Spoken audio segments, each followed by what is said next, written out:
for MTG Mafia. Once again, this is Sean, and by my side, as usual, Mr. Stephen McPolin. We are watching Game 1 of the finals, FNM at Press Start to Play, and we have Adam on your left, Isaac on your right. Adam is on a Molda 5 on, I believe it's Omnidoor Thragfire. Yeah, like a variation of it. Correct. A variation that he's homebrewed himself, which I'm very proud of him doing.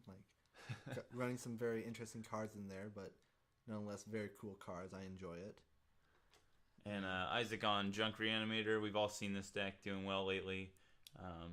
We're watching Junk do what it does best: put stuff in the yard. Yeah, put stuff in the yard, bring it back to life, make a bunch of guys play the mid-range game even when you're...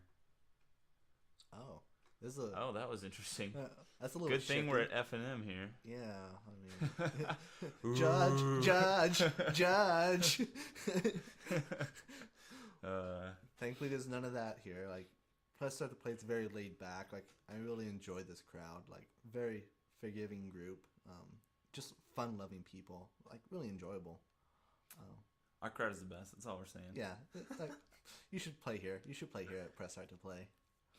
Yeah, but it's being an FNM that's sketchy. That would definitely have some consequences in a real tournament. But in this case, you're fine. So yeah, and Adam hasn't objected to it, so because Adam has the right to call. You picked, so you made your decision. You got to stick to it. But well, and it wasn't even a legal target. So as a judge, you go back, but the fact that it touched your hand, yeah. I don't even know what the actual ruling would be at a big tournament. But I think a warning. Yeah, I would say probably a warning, and you would go back because you were both able to confirm. Yeah. Okay. Barrier rights targeting Crater Hoof. Ooh. Now, I don't think you do this if your opponent is playing their lands and staying in the game with you, but when they miss a land drop and they have nothing on the board, this isn't a bad plan. No. You can swing for 7 next turn, and Adam knows the end is there if there's no land, so he's going to scoop them up. Yeah, so that was a quick game 1. Let's go to game 2 and check it out. Sweet.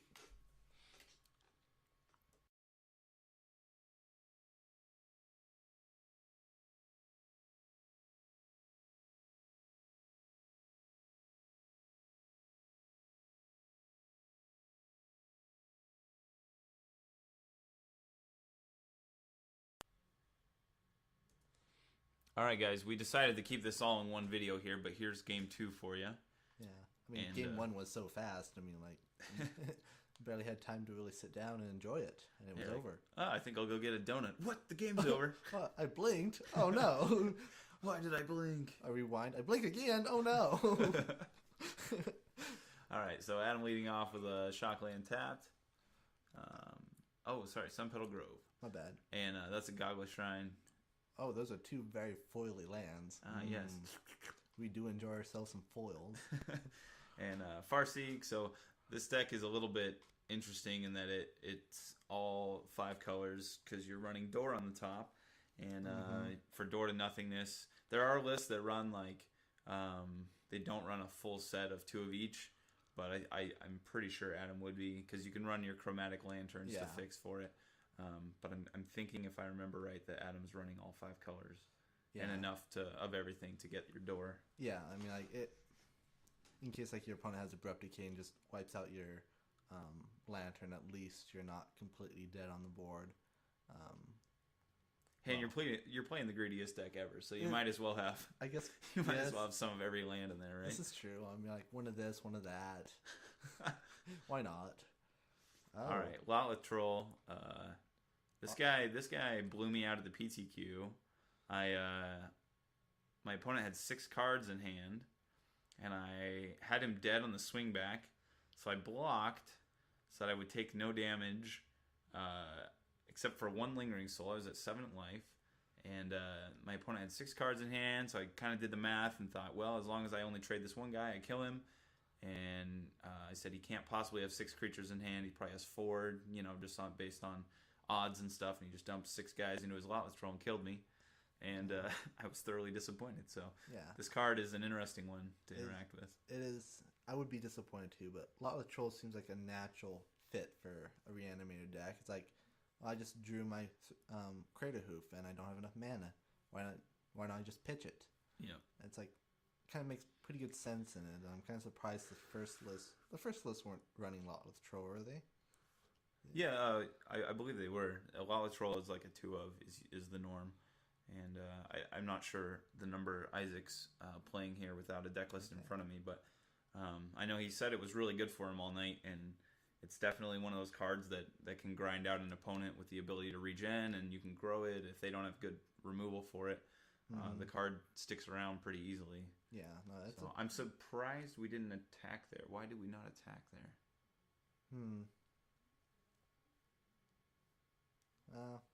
Don't know what. Maybe a Zorius Charm, maybe, but Thragfire doesn't normally run a Zorius Charm, does it?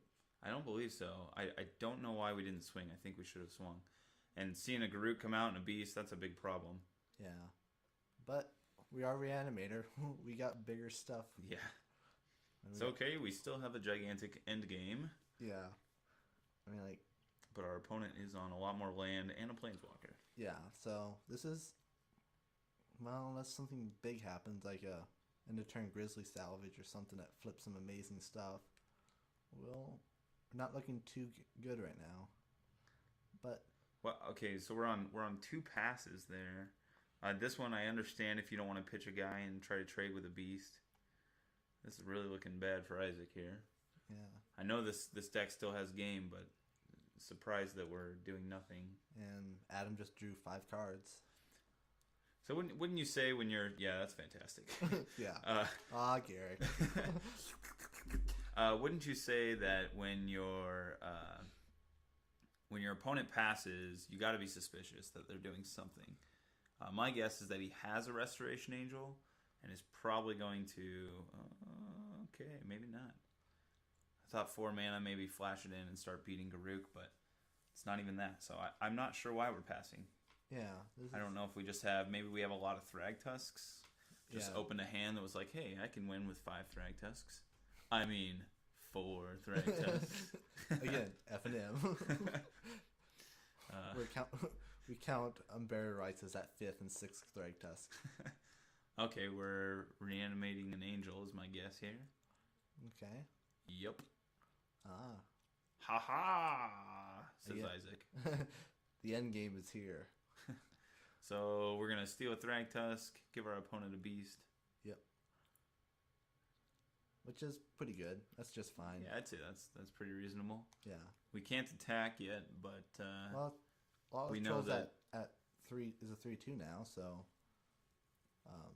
it'll at least trade. Well, no, that's right. We have no regen mana, so that's right. I don't think we do. Or we do. Oh, another creature! Oh, another creature! And that's ha ha! Says Lot Troll with a British accent, a thick British accent, as he hunkers over his cane. How can you tell he's British? He has a based on the food that he's eating, you're like, that must be British food. It looks nasty.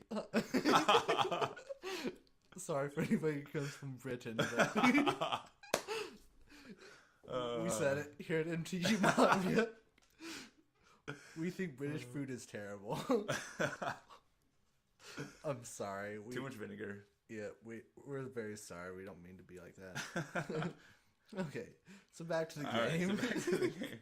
So Lava Troll took out, did some work there. He did some big work. So we got rid of a Garuk, and we took all of Adam's board presence. I really like Urban Evolution. What do you think of Urban Evolution in this deck? Is this unexpected results?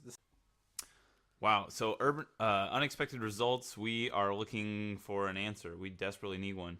If you look at the board state here, we have Angel and a Troll with some counters on it, Hoof and Unburial Rights. So damage is lethal next turn unless we hit like a board sweeper or something like a Thrag Tusk. We need... Even Thrag Tusk isn't good, but it'll keep us alive. Yeah, because we just need like one more turn. Because I get a feeling like Adam has a lot of good stuff in his hand. I mean, like, he's at 9 mana. There's a lot of potential there.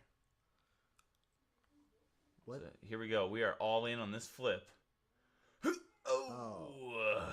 And a Watery Grave. Hey, your unexpected results. Returned your hand. It's Farsight with a 2-cost buyback. Yes. Oh, juicy. Stare at your opponent, do the math, realize it's bad, extend the hand. Double check one more time. You don't have any free board sweepers.